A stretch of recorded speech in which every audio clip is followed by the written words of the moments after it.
This weekend on Next Level Sports, the SFL playoffs begin. Saturday, London will be in front of the hometown fans in the postseason for the first time in franchise history, welcoming Jacksonville, plus Mexico City visits Charleston. Sunday, Tulsa's back in the playoffs for the first time since 2019, DC for the first time since 2015. Then Florida and Sioux Falls meet in the postseason for the third time. This is the Fans League, where fans are the stars of the show. Coverage starts both days at 2:30 p.m. Eastern, only on Next Level Sports. This weekend on Next Level Sports, the SFL playoffs. Logan Jack! Mile here. Here is Pepper. Pump fake, throws the ball. Back to the middle. And he spins out of one, spins out of two. It's a brilliant run of Logan Jack! Mile here. Here is Pepper. Pump fake, throws the ball deep. BK 12!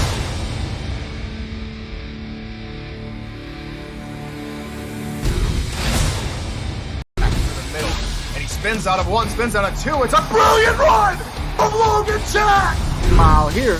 Here is Pepper. Pump fake, throws the ball deep. BK 12! Welcome to SFL Crunch Time. The regular season is over. We're on to the playoffs, but we are going to recap Week 14 and then talk about some of the other games, Ethan. Yeah, we got a lot of exciting contests for division titles and playoff positioning coming up down the line. But, yeah, you're right. We got a lot of games to cover. So let's just get right into it with everything that's going on around the league. And around the league we go. Mexico City at Lone Star. Matt Wilson in the shotgun here is going to get intercepted by Evan Lacey. Mickey McGuire also had an interception in this game. Lone Star coming back the other way here in the third quarter. Going to find Greg Soto. Lone Star finishing 8-4. They got a first-round bye, and they won the South. 33-27 your final there. Florida against the Mammals. Ethan Sneed is going to boot this through to give his team a short lead.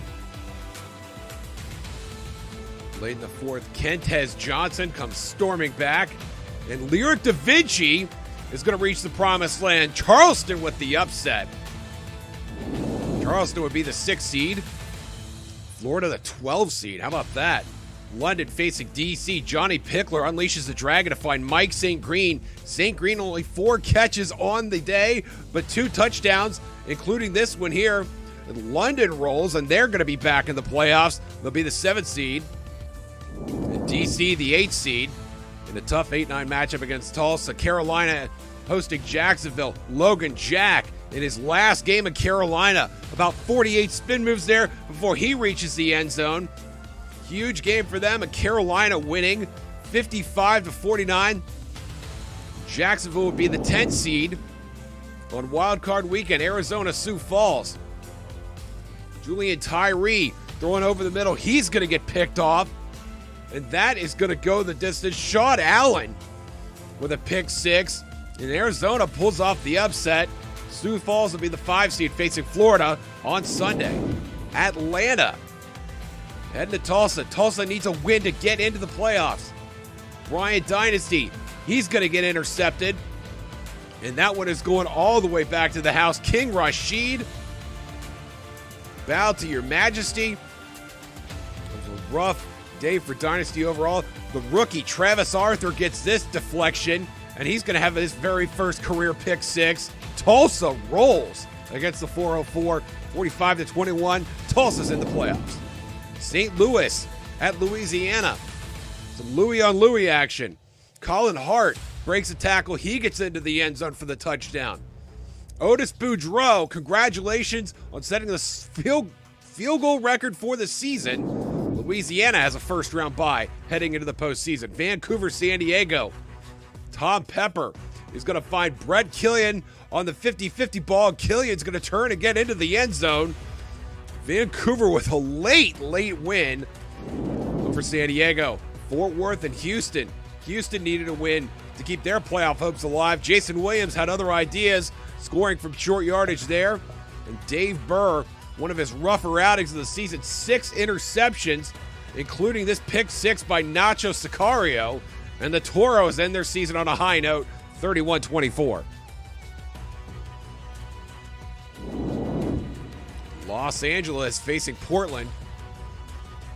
Ezekiel Love's going to get about 3-4 great blocks there, and he's on his way to the end zone.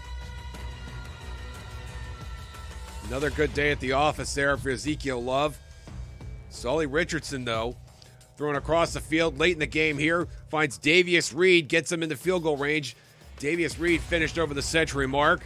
And Rob Ems, as time runs off, gives LA the win 34-32. Queen City at Baltimore.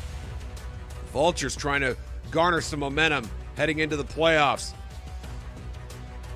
And this is Warren Murray doing Warren Murray thinks he is gone. And Baltimore ekes out a close one at home. But the Vultures will be the 2 seed heading into the postseason. And Vice Ward's 11, Las Vegas and Denver break out the pink. And Joseph Green is going to find Charney, the number 5 wide receiver there in that offense. But Eric Price is picked off here. And Las Vegas would finish 6-6 but miss the playoffs. And here are your matchups for the weekend. Jacksonville, London, and Mexico City, Charleston on Saturday, and then a fun 8-9 matchup. Tulsa visiting DC, and then Florida as the 12 seed is going to head to Sioux Falls. And a fascinating 12-5 matchup. Those two on Sunday. Vancouver, Baltimore, Louisiana, and Lone Star all sneak into the postseason with first-round byes.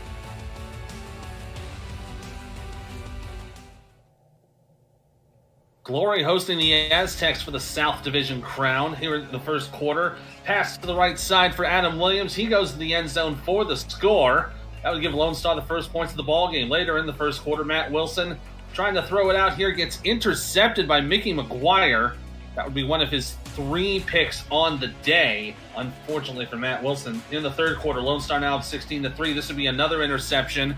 Evan Lacey getting his hands on it, doing a little rope-a-dope around one of the Aztecs, and gets down to the 24-yard line.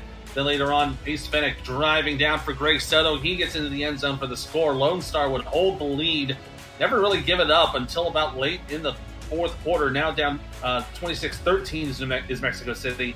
But Greg Soto just runs it right in with the exclamation point. Lone Star wins the South. They take down Mexico 33-27.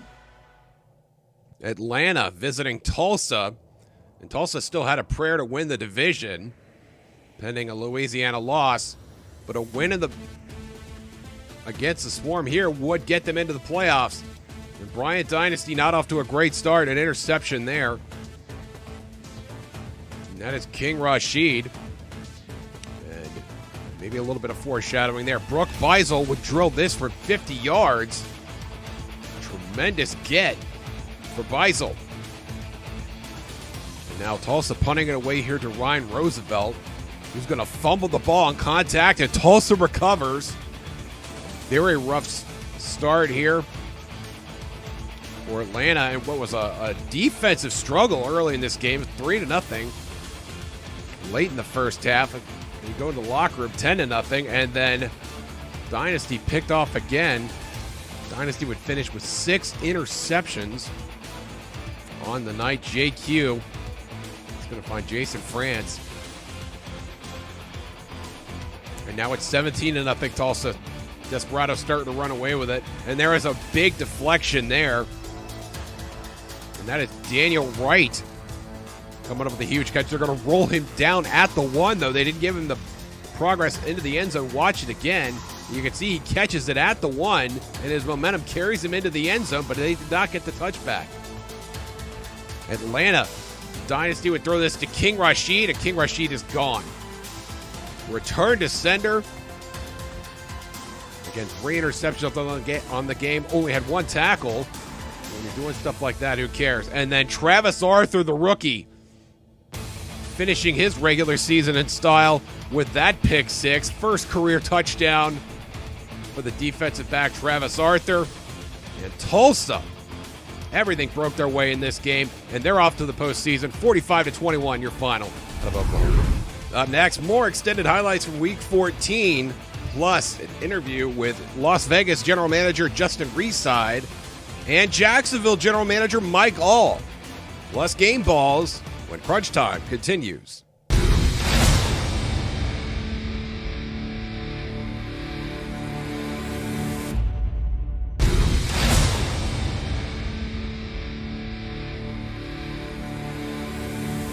Lycans and Fleet battling for a little bit of pride, but also for the possibility of getting the first non-expansion pick in next season's draft. And it started with a big one, a run from Robert Johnson up the middle for the touchdown. That was up 7-0. Later on the first quarter, Ezekiel Love would answer with one of his own, and that would make it a 7-7 ball game. Last seconds of the first quarter, big deep ball here is intercepted by Chris Stack. Great job by the Portland defense. Getting a lot of deflections and interceptions on that game. But Robert Johnson in the second quarter would not be denied here. He'd get in the end zone for the score. Put LA up 14-7. And another pass here up the middle for Elsie Pryor. That'd make it a 21-7 game, and LA looked to have this in the bag. But in the waning minutes of the second quarter, Ezekiel Love has nobody around him. Gets in for the score. Now 21-14. Going into the third quarter, now 21-20. Big deep ball here to Chris Lee for the touchdown. That was one of his 97 yards, but the only set reception touchdown for him on the day. Fourth quarter now trying to start off with a bang, and it is of Benjamin Warner shaking the tackles, getting the score. They went to go for two to try to tie the ball game. It handed off to Love, but he gets caught behind the line. Nothing doing there. It would remain a 26-28 lead for LA. A couple minutes left later on in the fourth quarter. Interception here from Gary Clem would give Portland the football right back. Now with 3 minutes to go, LA up 31-26. Ezekiel Love breaking tackles, breaking ankles, and he is into the end zone for the score. Portland would get the lead right back. They would try the 2-point again, but it would not happen. Minute to go now. Sully Richardson, deep ball down the middle. Passes complete to Davius Reed. That would set up for the game-winning field goal with seconds to go. And Ems would kick it away. It's up and it's good. LA wins the game, but Portland gets the pick. They fall 34-32. Joining us once again, the general manager of the Las Vegas Fury and SFL broadcaster, Justin Reside. Justin, thanks for coming on tonight. How you doing? I'm doing all right. Thanks for having me on again. Tough break for the Vegas Fury. You guys finished 6-6. Had a strong season. You had a strong finish. Was not quite enough to get the playoffs. What's the feeling in the Fury locker room right now and the Fury front office? Yeah, pretty much. Hey, it's we have unfinished business. We have had the guys to make the playoffs, but it was just Charleston lost short, pretty much. So we're pretty excited to get our off season going.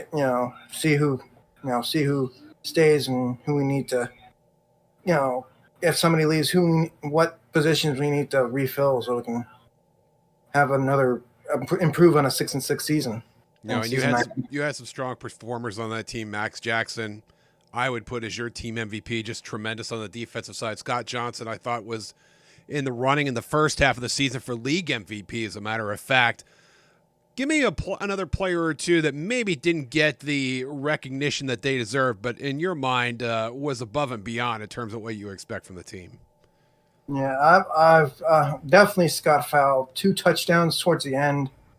I mean, that was like because he was my first round pick. I thought he would do great things, and towards the end of the season, he did an amazing job. He gets my rookie of the year vote for team-wise. So I want to ask you about the playoffs. We do have some good matchups here.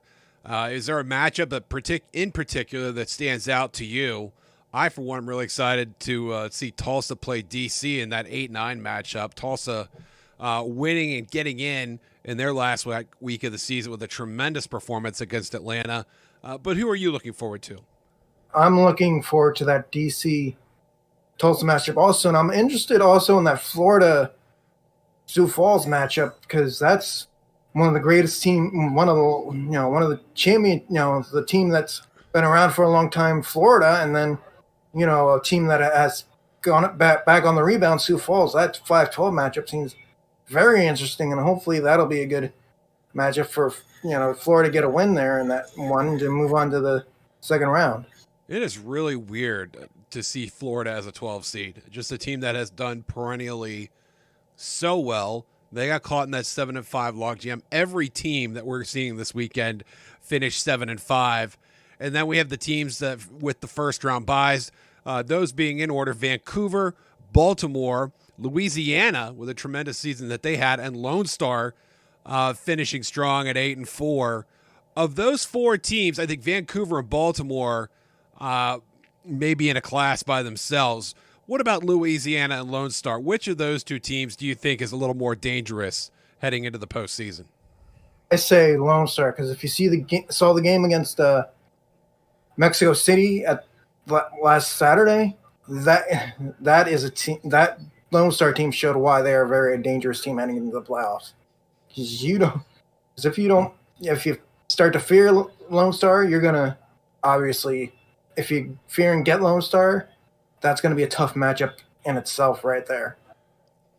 And, of course, we've been talking expansion around the league for the last couple of weeks. I know you've had a chance to check out some of the expansion bids. You've got your ear to the rail in terms of League Matters, as well as a lot of other folks. Is there an expansion bid that you saw that you're excited about and that you're hoping will get one of the four nods to join the league in season 19? I'm looking to see if good nod to Minnesota, because Axel and that team, that's just amazing.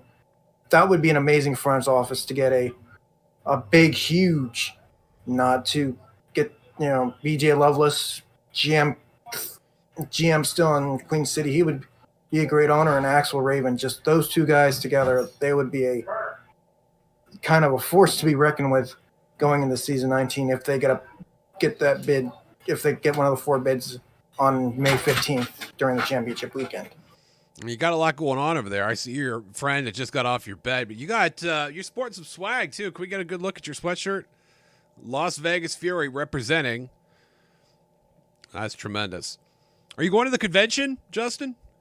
Possibly, because it's in Las Vegas. So if I get to, I have to.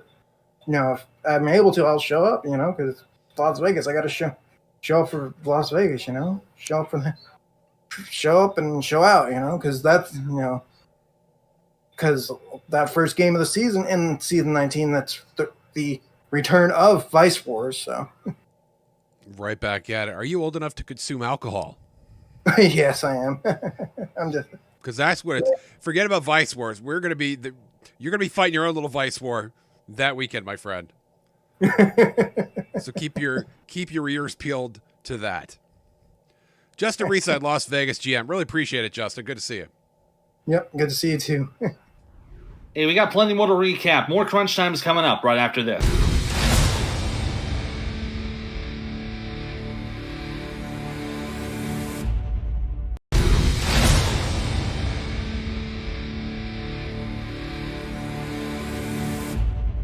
Baltimore looking to finish off a 10-win season, but they're going to have to host the Corsairs at Sports Gamers Online Stadium. Jet Zero with the quick run up the middle for the score. That would put Queen City up 7-0 into the first quarter.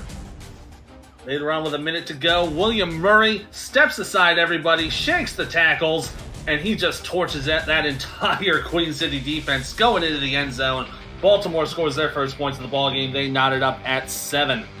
Then in the second quarter, Jack Whitmore with the pass here to Lloyd Graham Jr. He gets it in for the score. That would give Baltimore the lead, 14-7. With about 3 minutes to go in the half, A.J. Caswell with the throw here is intercepted.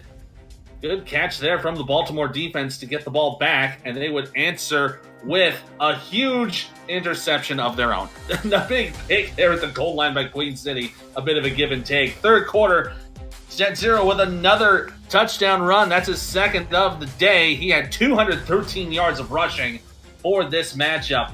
About 3.5 to go. This interception from Cody Griffin is going to go all the way back, and a 17-tie ball game is now 24-17 in favor of Queen City. They looked like they were ready to dethrone the defending champs.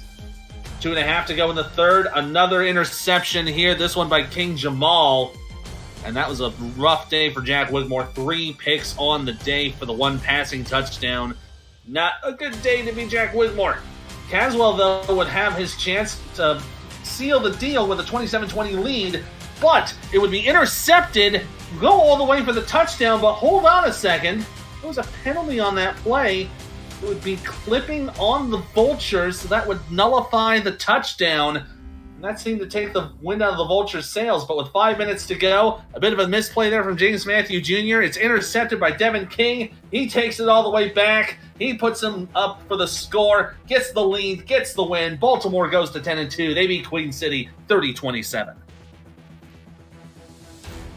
Arizona closing out a disappointing season against Sioux Falls. The Sparrows, though, already on the playoff train. Just looking to wrap up a little business here in their own building. And Ashley Jackson's going to find Connor Weston in the end zone. Weston, who's had a strong season, finishes with a big game. 6 catches, 102 yards, and 2 scores, including that one. And Julian Tyree intercepted there. But Sioux Falls would take it right back. Both quarterbacks combining for 5 interceptions on the game. GP Wells will punch this in from short yardage to tie this up at 7. And it's time for some dirty birding. Ashley Jackson looking to answer, and that is intercepted. Sioux Falls, a tremendous defensive backfield, getting it done on that play. And then another interception. Terrell Davis, Jay Ringgold, John Barnhart, all finished with takeaways on the game. And now Tyree is going to get picked off here himself. And Sean Allen is going to run this back to the his. Parker Thomas also had an interception in this game. Big break for Arizona. They're up 17-13 until Tyree finds his man in the end zone. That's Noe Terrazas. And now Sioux Falls has the lead, but then Connor Weston strikes again, his second touchdown. And now Arizona on top, 24-20. Ashley Jackson finds DJ Moses, and that is quite a move to get inside the 10-yard line late in the third quarter. Watch this again. Spin to the inside and run it for daylight. Now in the red zone, Jackson is going to find her man, and that is an Arizona touchdown. TJ Punk getting it done in short yardage. And now Moses in the end zone, and Arizona running away with it. 38-27, your final. Sioux Falls going to the playoffs, though. Joining us, the general manager of the playoff-bound Jacksonville Kings. He is also part of the expansion bid for SFL Canton. Mike All. Mike, how you doing tonight? Hey Josh, thanks for having me. I'm doing well. As I like to say, it's all good. It's all good. Right.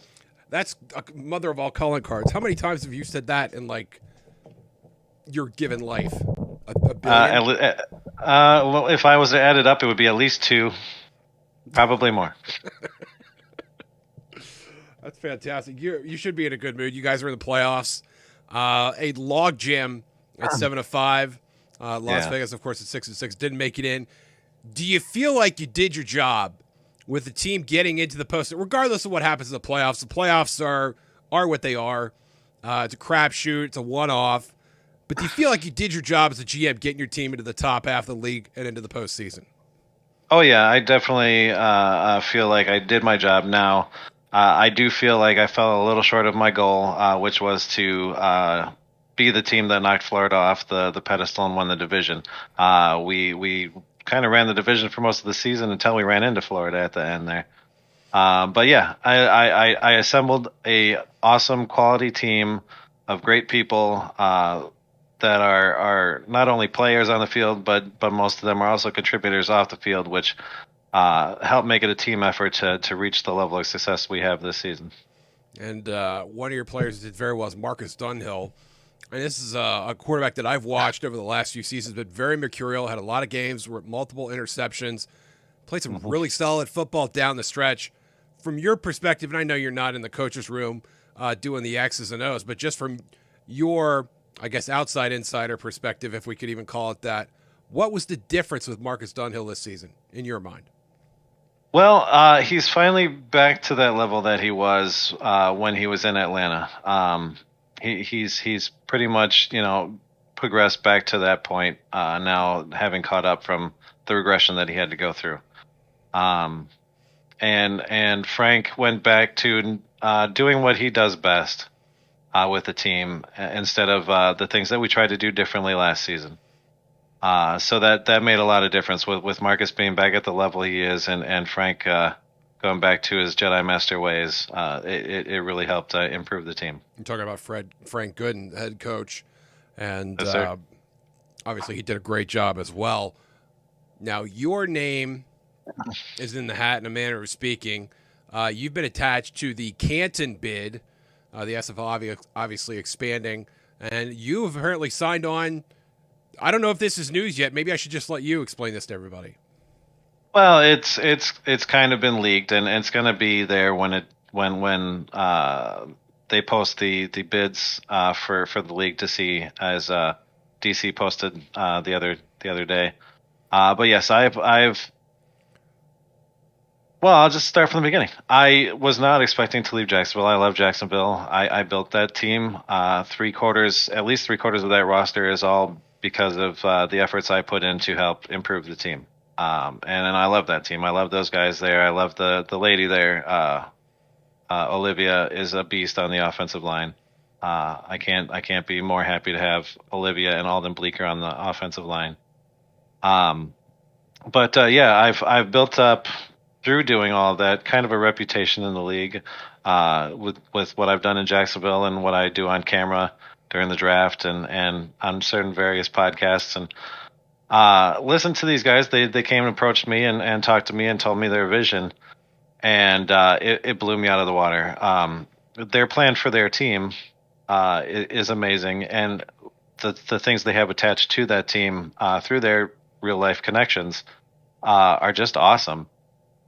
And though they have a very short tenure, what they bring to the table business-wise, what they bring to the table attitude-wise, it's pretty big, and it'll definitely trickle down and benefit the league in many, many ways. And this vision blew me away, and I couldn't help but say, yes, let me bring my reputation and my skills as a general manager and help you.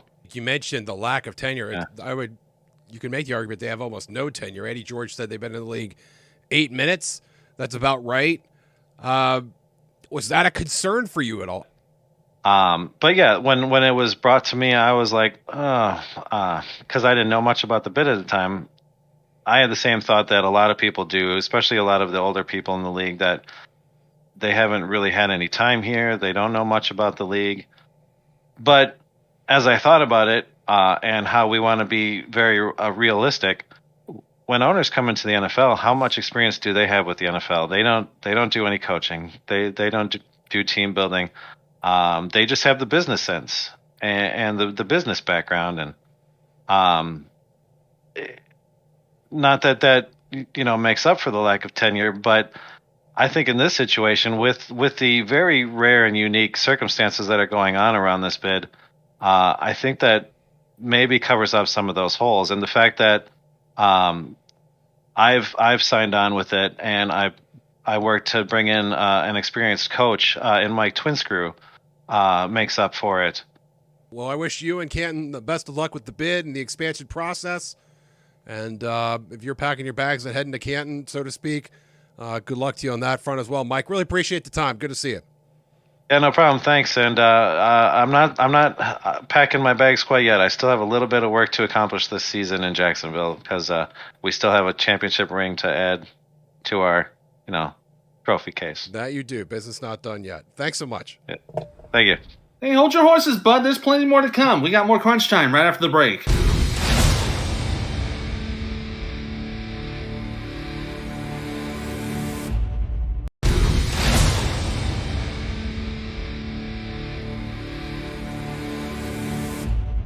San Diego hoping to end their season on a high as they take on the Vancouver Legion Midway through the first quarter, wide open Liam Hammer for the score. That would put San Diego up on top. Now 7-3 into the second quarter.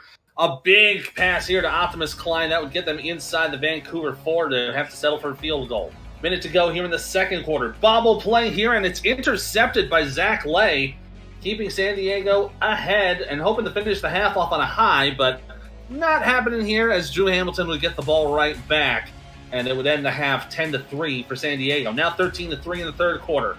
Pass here complete to David Gears, who gets his first major touchdown in the SFL. Congratulations, David. Robert Redford here going for the outside. Gets a huge gain here, trying to get to the end zone, but cannot make it. He gets stopped right by the 27, but a huge gain for Redford. He would have 102 yards on the day. Start of the fourth quarter, and it would be Kendra Hall. She would punch it in for the score to give Vancouver the lead. Now going to 7 minutes to go in the fourth. Patterson with the throw to the left side, complete. And that's another touchdown for Liam Hammer, his second of the football game. That puts San Diego right back on top, 2017. Big pass here. That's Brett Killian. He's gone. And the lead is taken right back by the Legion in a real big back and forth battle. Now in the fourth quarter, 24-20 in favor of Vancouver, and this just about cinched it, you would think. Ashley Rose Finch getting the pick, leading towards the field goal for chance to win. Puts it up, and now they're up a clean 7 with almost 2 minutes to go. But San Diego would not be denied. Patterson would throw here towards Liam Hammer, who once again has daylight, outruns the competition, goes into the end zone, and ties it back up. San Diego looking to try and pull an upset on the number 1 team in the SFL, and they just about are ready to do it. Less than 30 seconds to go, though. Brett Killian with another big pass puts it down to the 1-yard line. They call a timeout. That would give them time to decide to bring it to the natural. Robert Redford, his only touchdown of the day. It was only 3 feet long, but it was enough to seal the deal. The Legion win and go to 11-1, 34-27. Get your popcorn ready because we had an absolute shootout in Carolina. Jared Willis, the Jacksonville Kings, playoff bound, but one more stop before they get to the postseason. And Marcus Dunhill completes that pass to Zachary Patton. Jacksonville up early, but Logan Jack, in what is going to be his last game as a Carolina Skyhawk, is going to spin and sprint his way to the end zone. Jack finished with 13 carries, 182 yards on the ground, and 3 touchdowns, including that one. Jared Willis would cough this up here, and Carolina would come up with a big turnover. And Matt South, deflecting the defensive rush, finds Tony Zoma in the end zone.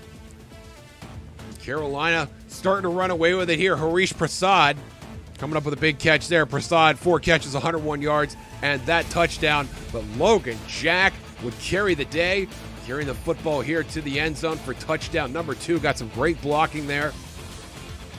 Take another look. 1, 2, 3. Wide receivers blocking downfield. Harish Prasad coming up with a huge block there.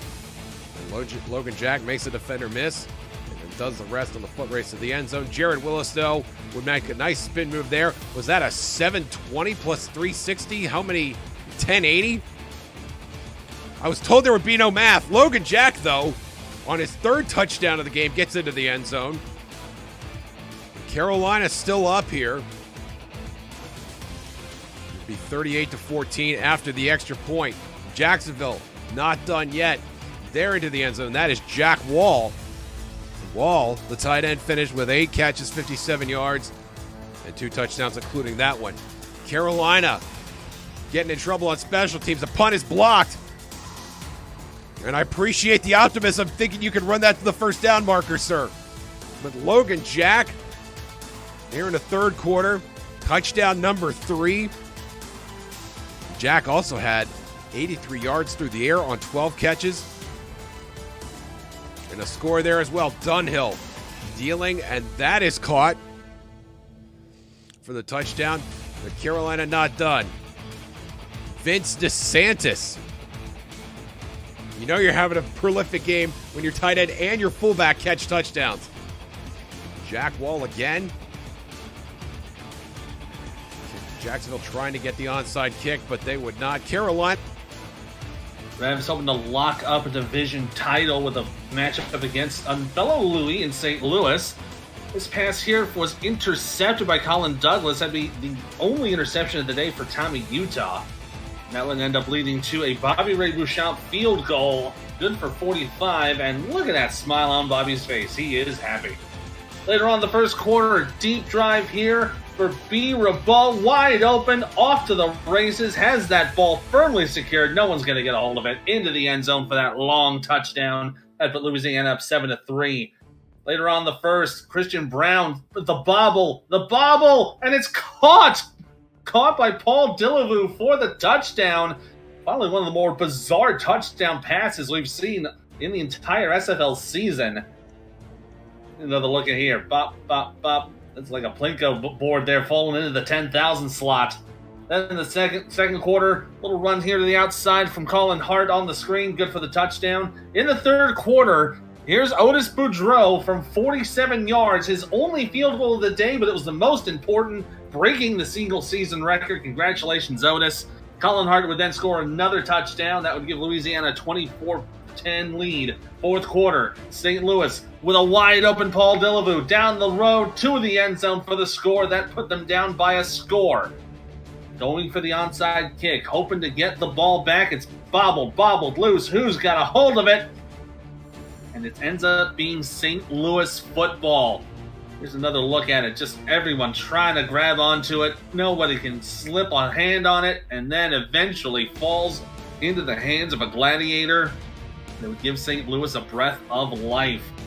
Coming into the final seconds of the game, 8 seconds left. Christian Brown looking for the win, and does not happen with Dante Grimm throwing the ball to the ground. Louisiana would hold on, survive against St. Louis. They take the division crown. They get the bye for the playoffs. They beat St. Louis 24-17. And Ethan, breaking news out of St. Louis. The team announcing that they are moving to Detroit and will be going by the moniker SFL Michigan until their branding is finalized. Michigan, obviously, the home state. Gladiators co-owner Colin Northrup. Oh, you think we're done? No, we're not done just yet. More crunch time right after this.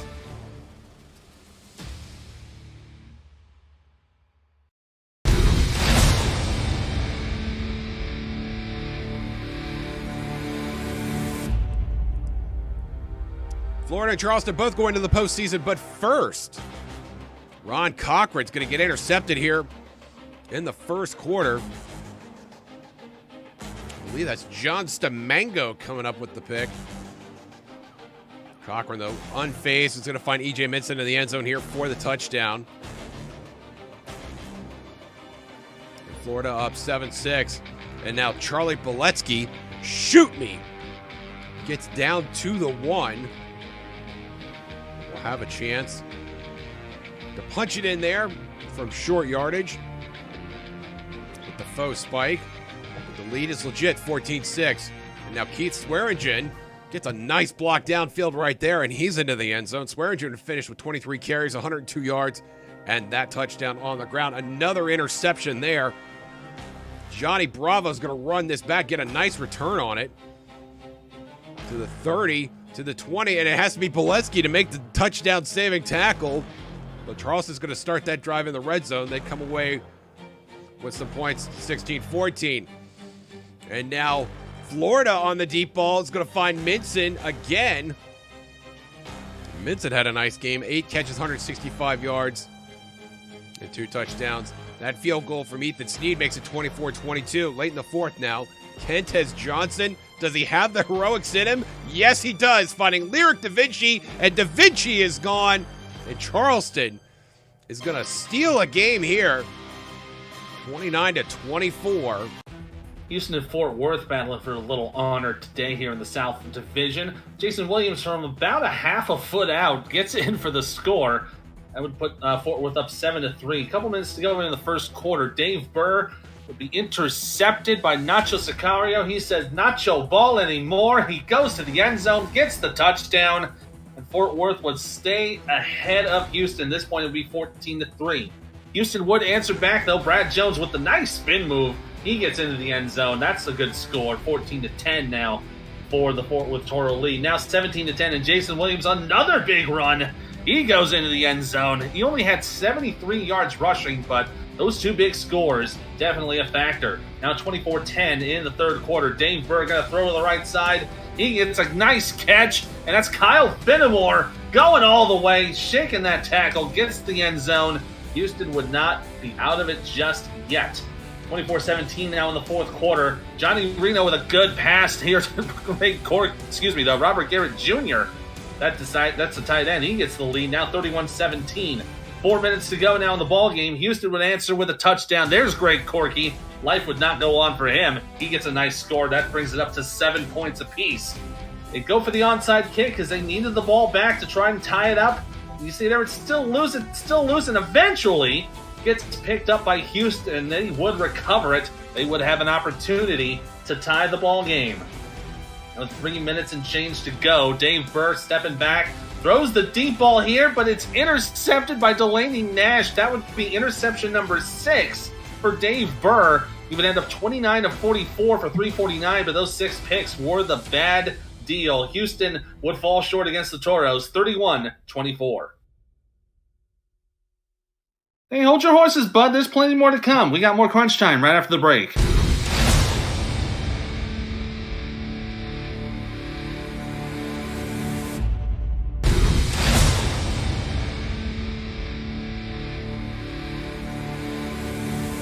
The Vice Wars are back. Las Vegas heading to Denver. Breaking out the Pinks. Scott Johnson, not a tremendous game, but did rip off a nice catch and run here. Scojo finished with 29 yards on the ground and 58 through the air. 9 catches. But did not find the end zone. Green is going to find the end zone here with Mason Kirby. And Kirby has half the Nighthawks chasing him, but he reaches the end zone anyway. Vegas jumps out to a 7-0 lead in the early goings. Eric Price looking to answer later in the first. Pump fake there, finds Riley Quintero in the back of the end zone. And Quintero knocks this thing up at 7 apiece.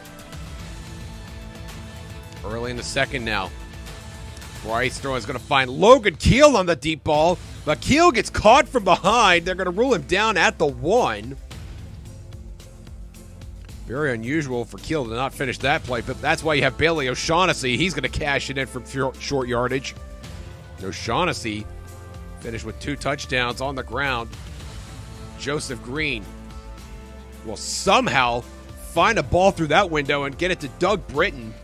Doug Britton, who's had a tremendous season, would find the end zone there. It's 14-14 until Logan Keel comes up with that catch in short yardage. And now Denver leads 21-14. Joseph Green looking to answer. Throwing across the middle there, and that is caught. That is Dennis Charney, the team's 5th wide receiver. We're knotted at 21. And then Day Drury's going to take over, and Drury's going to run this back for a pick 6. Tremendous game for Drury. 10 tackles, a pass deflected. And, of course, returning that one to Sender to give Vegas a lead. But Bailey O'Shaughnessy had touchdown number 2 up his sleeve. And now we're tied at 28. A lot of equilibrium between these Vices. Joseph Green now in the third quarter will throw it over the middle, and that is caught. But John Blades getting it done. Blades have finished with 8 catches, 109 yards. And now Scott Fowle getting in on the action. Only had 2 catches in the game, but that one was good for a score. And Vegas starting to run away with it. Eric Price late in the game. Last chance, pump fake on the Hail Mary, and Max Jackson comes down with it. The house wins again. Las Vegas would finish 6-6, but would miss out on the playoffs. But they come away triumphant in Vice Wars, 45-34. DC Dragons hoping to finish their season on a positive note, going off to London. Johnny Pickler with this huge rainbow to Mike St. Green gets it down into DC territory. Both teams looking to get some momentum going into the playoffs. Then later on down in that same drive, Mike St. Green to the end zone for the score. That put London up on the board first, 7-0. Soon afterwards in the first quarter, then a run free from Robert Mill to the right side. He gets in for the score. That'd be one of his 87 yards of rushing on the day. In the second quarter, it was the Mike St. Green show once again. He goes in for his second touchdown of the day off his 4 receptions, and London was way out in front. Could not be caught. Fourth quarter, now up 27-9. They'd get this pick here from off Sebastian Synergy. One of his 4 picks on the day. London would win it 27-16. Coming up next, Game Balls. The rest of Crunch Time right after this.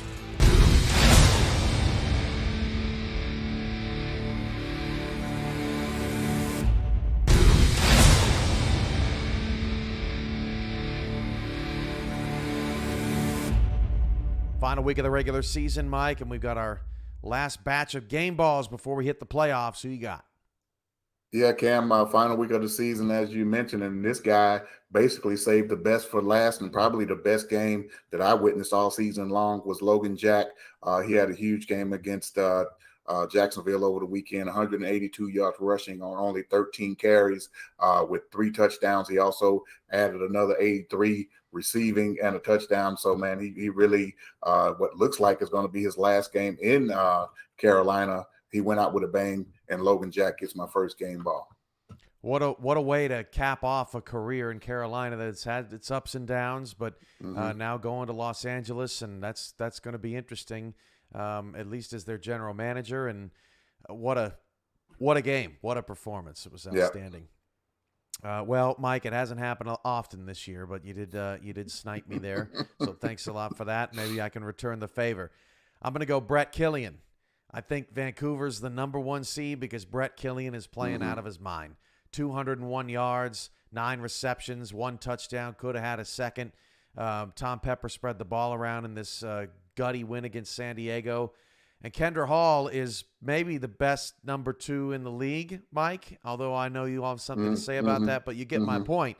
Killian is hard to double. He's hard to just focus on, and this guy's the best one-on-one deep ball catcher in the league, I think.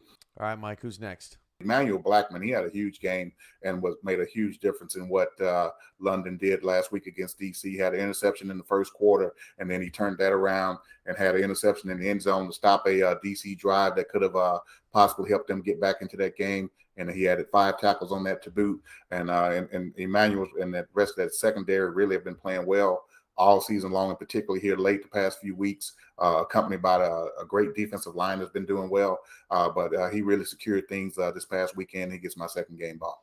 I'm going to stick on the defensive side of the ball. I'm actually going to go with somebody that didn't rack up the stat sheets, but I think made a tremendous impact in the game, and that was Mickey McGuire for Lone Star. When you look at the box score, you don't really see much, but it was what he did early in the game, Mike. He got that interception, and then he got a fumble recovery as well. Yeah, didn't fill up the stat sheet, but he definitely set the tone and did a great job of helping Lone Star secure that division championship over there in the South. That's our game balls for Week 14. Well, that's going to do it for the regular season edition of Crunch Time. When we're back here, we'll be talking about playoff football, who's advancing, who's done for the season, and what to look forward to in the season 19 to come. So for Josh Circle, I'm Ethan Muslin. Keep on crunching, everybody. We'll see you next time.